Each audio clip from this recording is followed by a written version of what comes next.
খেলে যেমনটা হয়। এবার তো তোর খেলা আমি শেষ করব।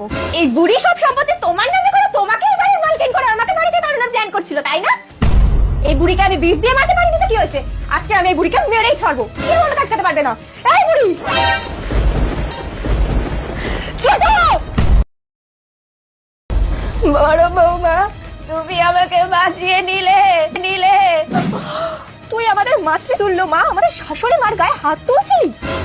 তোমার এত বড় সাহস, তুমি আমার গায়ে হাত তোলো? হ্যাঁ, তুই আমাকে বাধ্য করেছিস ছোট। আচ্ছা তুমি এক্ষুনি এই ঘুটঘুটি বংশ থেকে বেরিয়ে যাও।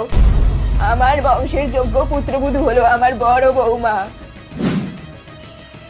আমি আমার বড় বৌমাকে এই সম্পত্তির মালিক করলুম। তুমি বেরিয়ে যাও। আজ তোমার জন্য আমাকে এই বাড়ি থেকে বের করে দেওয়া হচ্ছে, তাই না? আমি আবার ফিরে আসবো। আমি তোমাকে ছাড়বো না, কিছুতেই ছাড়বো না। আপনার উপর দিয়ে অনেক ধকল চলে গেছে, আপনি একটু বসুন, আমি আপনার জন্য এখনই নিম পাতার পাচন বানিয়ে নিয়ে আসছি। হ্যাঁ যাও, বানিয়ে নিয়ে এসো।